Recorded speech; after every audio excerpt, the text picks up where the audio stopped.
turminha! Bom dia! Tudo bom com você? Comigo tudo ótimo. Então vamos lá. Livro de português na mão, que hoje nós vamos dar continuidade com o estudo da língua. E o que será que a língua tem para nos ensinar? Aí, com esse texto de Diocina. Eu gostei muito, viu, das respostas de vocês. Quem ainda não me mandou as tarefas corrigidas, não esquece. E lembrando sempre, pessoal, de colocar o sinal de certo na atividade que foi corrigida e também a data das atividades, tá bom? Meus amores, hoje nós vamos continuar falando daquele assunto, né? Lembra que eu tenho falado para vocês sobre combinação? Sabe? Eu quero te mostrar uma foto de uma pessoa que gosta de descombinar as roupas de uma maneira bem interessante. Tá vendo ele aí? Isso mesmo. Já pensou que sair vestido desse jeito?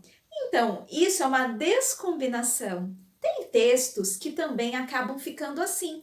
Quando a gente não combina as palavras bem certinhas com umas com as outras, o texto fica descombinado igual a roupa desse rapaz que nós acabamos de ver. Já imaginou? E o pior, o texto não dá para entender muita coisa às vezes quando fica tudo descombinando. E hoje o nosso toque do estudo da língua, ele vem falando sobre a combinação das palavras que expressam ação. Os verbos, exatamente. Os verbos, eles combinam com a pessoa que está praticando a ação. Então, se você está praticando a ação, o verbo, ele vai combinar com você.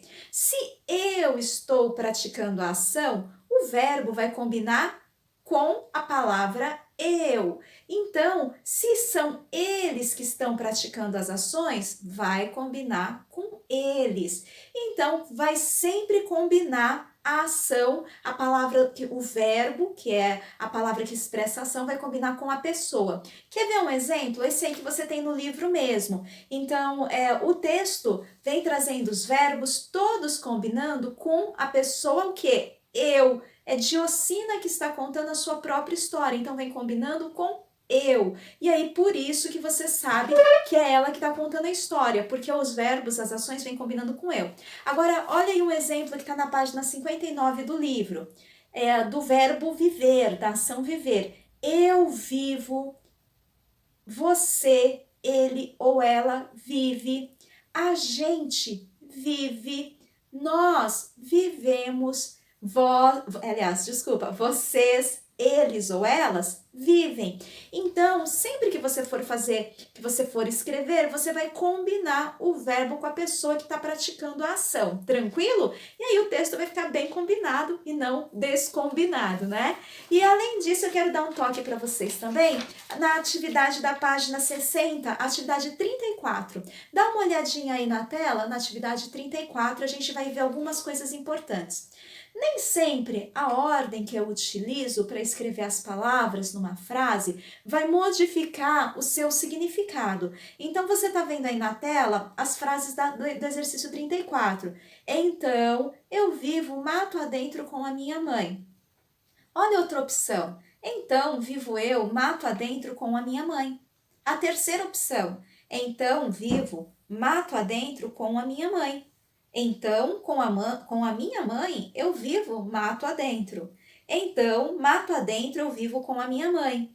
Pessoal, nessas frases, mudou o sentido, a ordem das palavras como elas foram colocadas?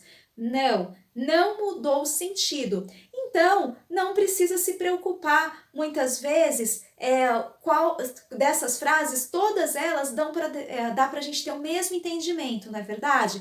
Você vai aí escolher qual você acha que você gostaria mais de usar. E isso tem a ver com a característica de cada pessoa, característica dos locais onde essa pessoa frequenta, os tipos de pessoas com quem ela conversa, que vai diferenciar a escolha pela ordem aí como vai organizar a frase. Porém, lembrando que tudo tem que combinar dentro da frase, não é verdade? Se estiver combinando, a ordem às vezes não, a ordem sendo diferente não vai afetar o entendimento como nestes exemplos mostrados aí. Hoje, as nossas atividades estão na página 59 e 60 e eu vou pedir para você fazer uma atividade que já faz tempo que está com você aí na sua casa, que é essa daqui, ó.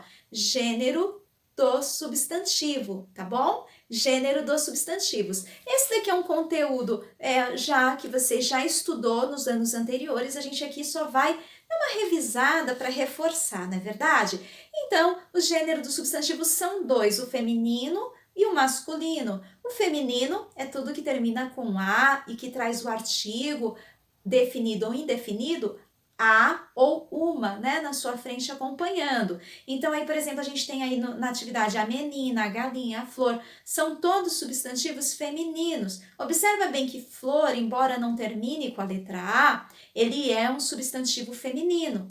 E olha lá, o menino, o cavalo, o abacaxi, substantivos masculinos, porque vem acompanhado do artigo o. Ou então, se eu colocar um artigo indefinido, um. Abacaxi não termina com o, mas mesmo assim ele é um substantivo masculino. Então a gente vai aí fazer as atividades, tá, da folha, coloca a data, cola a folha no caderno e daqui a pouquinho nós nos vemos na aula ao vivo. Boa tarefa, faz tudo com organização e cuidado. Um abraço e até já!